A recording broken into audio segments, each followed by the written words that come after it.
July 1st, 2002 was a dark summer night at the German-Swiss border.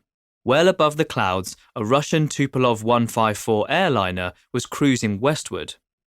Inside it, dozens of gifted children from Ufa, southwest of the Ural Mountains, were looking forward to a holiday in Spain.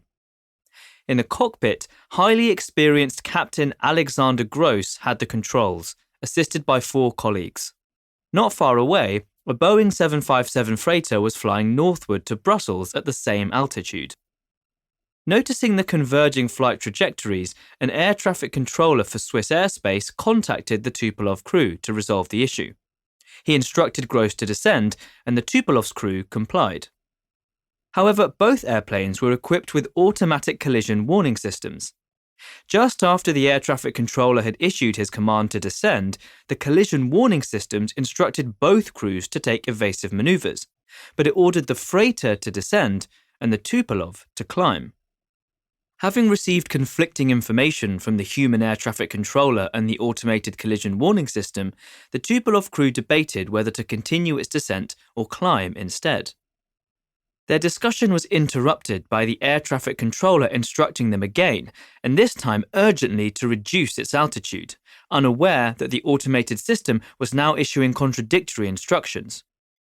As the crew continued on its downward trajectory, heading straight for the freighter, which, following the orders of the automated system, was also descending, the warning system in the Tupolev more strongly commanded Gross to climb. Collision warning systems in airplanes close to each other get in touch automatically and hash out which airplane is to climb and which is to sink, to guarantee sufficient spatial separation between them, as long as the system's commands are followed strictly. Hence today, standard operating procedures mandate that commands of the collision warning system must be complied with immediately, even if contradicting human air traffic controllers.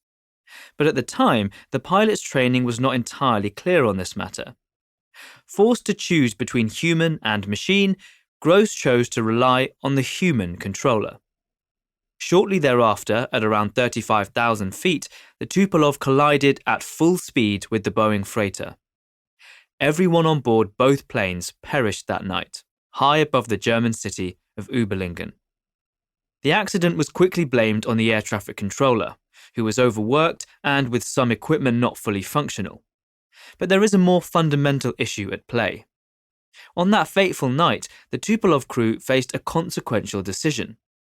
Should they trust the information coming from the human controller or the collision warning system? True, without the air traffic controller's mistaken information to descend, the crash would not have happened. But the mid-air collision wasn't caused only by bad information. Gross knew he had to choose between good and bad information. He just was unsure which was which. Rather than asking the air traffic controller for clarification or following the warning system's advice, he chose to descend.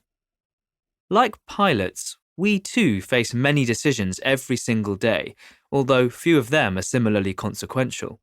In deciding, we rely not only on information and our own thinking. Our decision-making is also shaped by external forces, especially society, prodding, nudging, or pushing us toward a particular option, like the collision warning system. We call these guardrails, and that's what this book is about. From the enablers and constraints of the information we receive to rules and norms that shape how we choose among our options and how bound we are by the choices we make.